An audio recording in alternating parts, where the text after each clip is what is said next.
नमस्कार. आपल्या सगळ्यांचे राजमुद्रा न्यूज लाईव्ह मध्ये मनापासून स्वागत.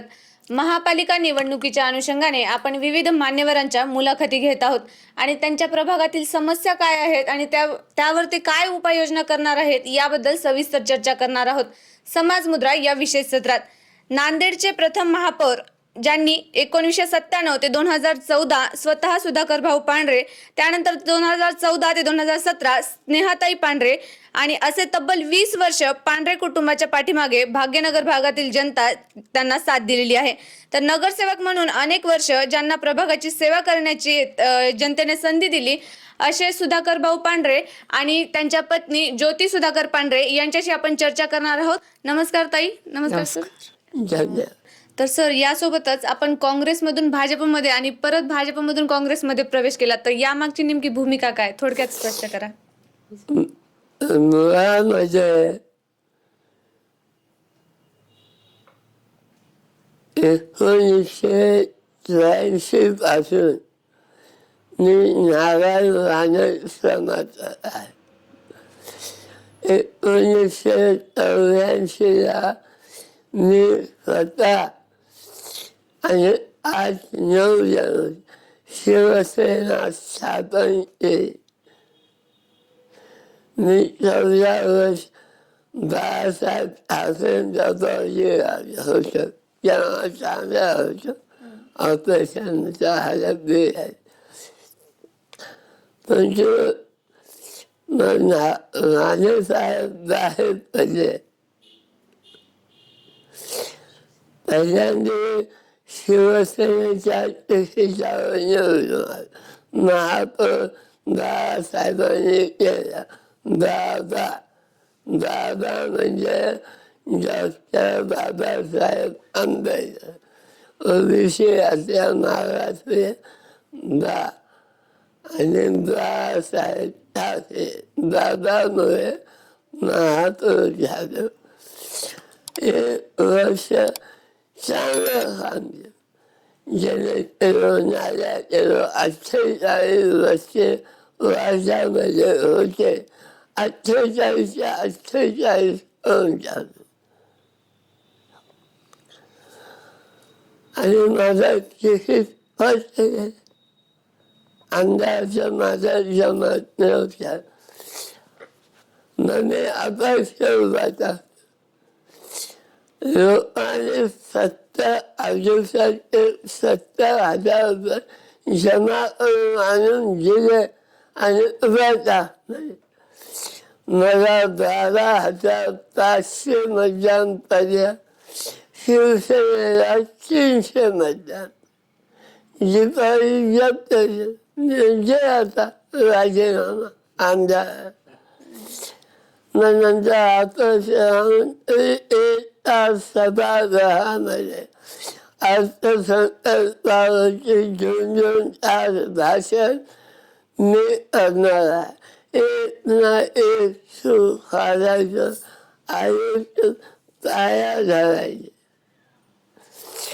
हे खजवाकर माझी रामविकास राज्यामध्ये शिवसेने कॉलेजला 24 तासाची पाईपलाईन आहे. 24 तासाची त्याच्यावरून येते. उन्हाळ्यात चाललं कॉलेजला. आपल्याला माझ्या पायामध्ये सभागृहामध्ये माफ करा असं मी कुणाची मानत नाही, कुणाला घाबरत नाही. प्रश्न उठवणार 4 आयुष्य बदला करून गेले माझ्यामुळे. मी आजही एका बातम्यामध्ये बोललं हसण्याचे. एवढे घाबरले ते पैसे खाऊ देत होतं ना मी खात होतो. अशी परंतु महापालिकेचा महसूल एवढा वाढवलं. मी महापौर असताना 58 कोटीचा बजेट होता. आता साधारणतः 700-800 कोटीचा बजेट हा बजेट वाढला. सुधाकर पांढरेने महसूल वाढवला. त्यामुळे असं मी 2 लाखावरून जहाज 6 लाखावर आणलं पर डे. त्यामुळे पुढच्या वर्षी नैसर्गिक वाढ ही 10% द्यावीच लागते. कमी करता येत नाही. आज 6 लाख 6,60,000 पुढच्या पुढे 6,60,000 त्याच्यापेक्षा जास्त. अशामुळे 700 कोटीला आज बचत आहे. दुसरं काही लोक एवढे घालवले आहेत. हे अशोकच्या माणसं आहेत. माझे मला विचारतात सुधाकर महापौर कुणाला मी मला हाय बघा खरं सांग किती शून्य असते जे सांगत त्याला करा. हा तुला मला करायला मी मला कशी आहे.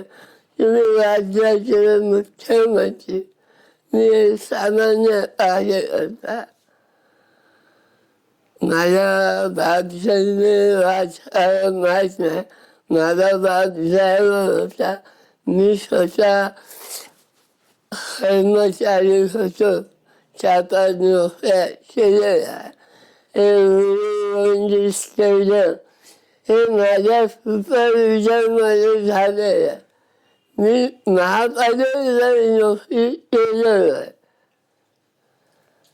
असं काय सांगा. असा उच्चा पेपर घेऊन बसते.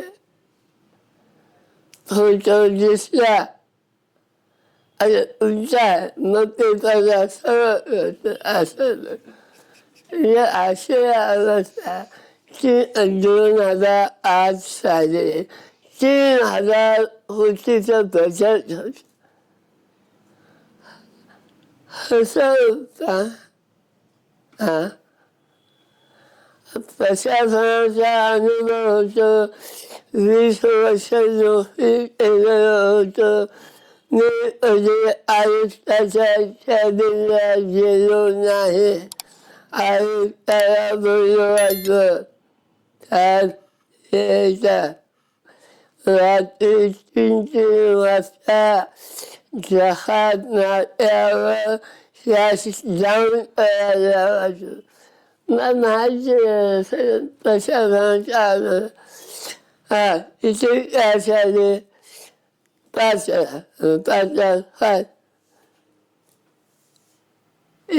लाख हा हे नांदेडच्या जनतेला माहिती नाही. हे सराफा बाजारमध्ये सोनाऱ्यांना कॅश द्यायचे आणि सकाळी 10 वाजता जमा करायचे. म्हणजे एका रात्री 5 लाख कॅश वापरायचे. पुन्हा महापालिका बँकेत जमा.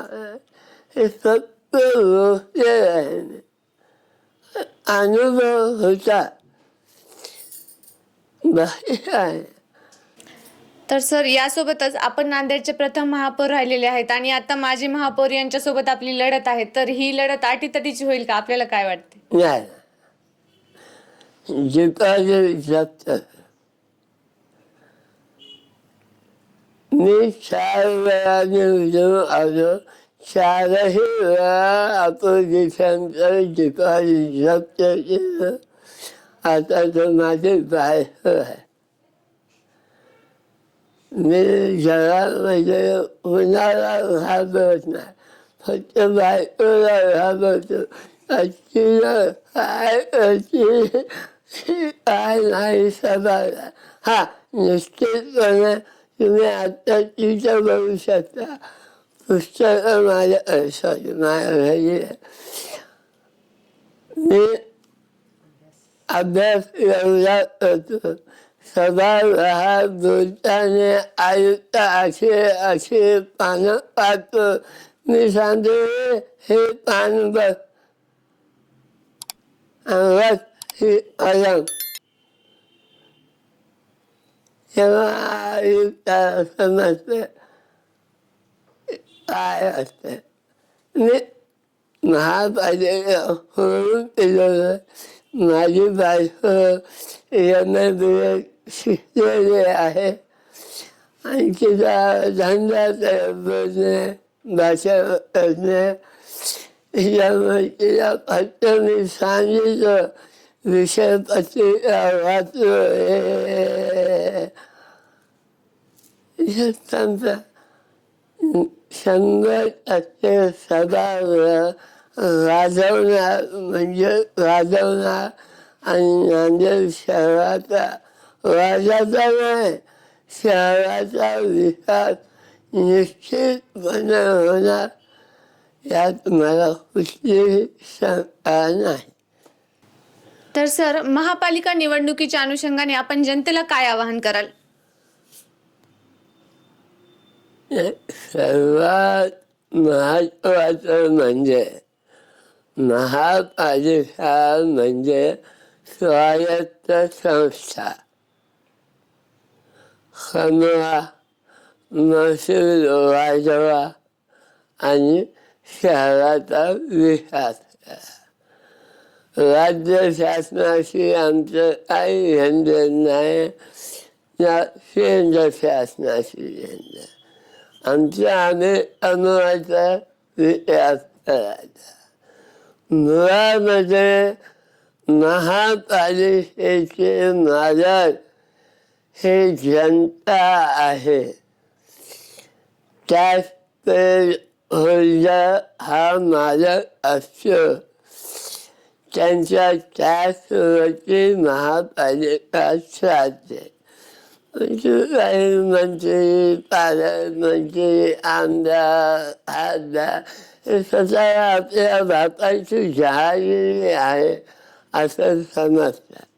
हे अत्यंत चुकीचं. ठीक आहे, 5 लाख लोक एका खुर्चीवर बसू शकत नाही म्हणून नगरसेवक निवडून देतात. नगरसेवकाच्या माध्यमातून महापौर निवडला जातो. महसूल वाढवणं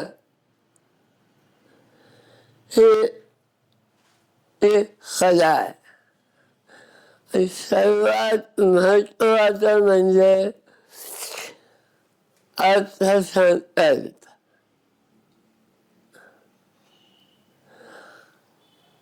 कारण तुमचं पूर्ण वर्ष एका अर्थसंकल्पावर चालतो.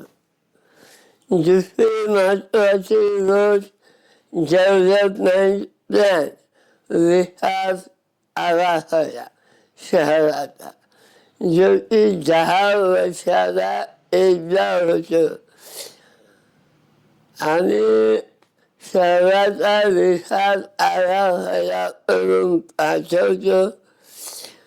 पण राज्य शासनाकडे 10 वर्ष आराखडा मंजूर होत नाही. कोणी जातो, पैसे देतो, हे बघा, हे रिझर्वेशन दिले 10 वर्ष. मग विकास कसा करणार? आज सर्वात मोठी समस्या ही नांदेड शहरामध्ये ट्रॅफिकची आहे. सर्वात मोठी. तुम्ही आज बघा, एकही फुटपाथ मोकळा आहे का? लोक रस्त्यावरून चालतात, महागाई त्यांच्याकडे. आणि 5 वर्षाचे धंदा व्यवसाय करणारे. त्यांना मी असं म्हणणार नाही त्यांचा व्यवसाय बंद करा. म्हणजे कसं आहे, त्यांना ठराविक जागा निवडून द्या, इथे तुम्ही व्यवसाय करा. शाही जे काही लोक आहेत त्यांना जागा मोकळी करा. यामध्ये राहिला 2-3 समस्या या अतिशय मोठ्या आहेत. जे नांदेड शहरामध्ये नैसर्गिक नाले आहेत, जसे कलेक्टर ऑफिसला आजही नकाशा आहे, ते रस्ते ते नैसर्गिक नाले खाली पहिल्या 100 विजेल, मग त्यात 1000 बिल्डिंग आहे. आमदार 60 बिल्डिंग आहे. सगळा विजयवाद माझी महापौर निमताईने सगळी वाद ठेवली पैशाचा हाल. अशा 90 अँगलमध्ये असं जाणार सरळ नाला, असा पाणी जाईल कसं, पुढचं जाणं झालं पाणी तर मागचं कसं जाईल. हे नैसर्गिक नाले भले 100 बिल्डिंग पडल्या ते खाली नाही झालं. होणीला पुण्याच्या जावणीला बांधलेला आहे नगरसेवक.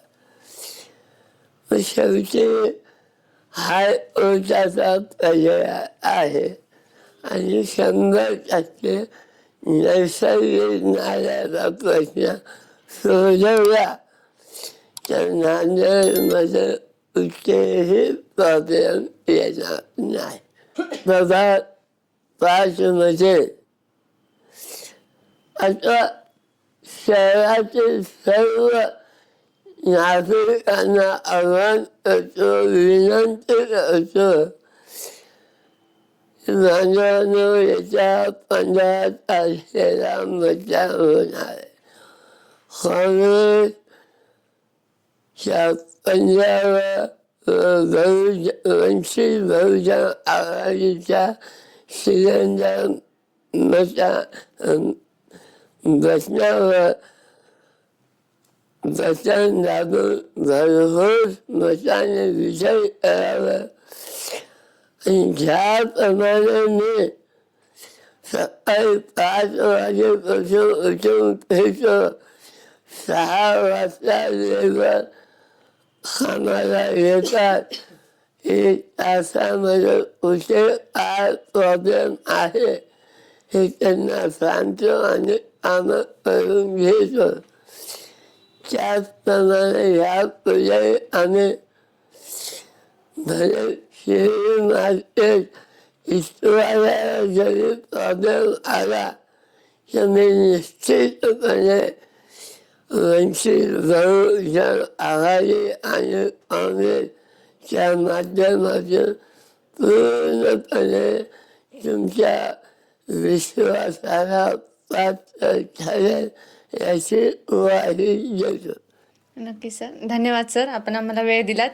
तर हे होते सुधाकर पांढरे आणि ज्योती सुधाकर पांढरे यांच्याशी आपण सविस्तर चर्चा केली आणि महापालिका निवडणुकीसंदर्भात त्यांचे काय उपाययोजना आहेत याबद्दल देखील चर्चा केली. तर पुन्हा भेटूयात पुढील भागात. तोपर्यंत पाहत रहा राजमुद्रा न्यूज लाईव्ह. धन्यवाद.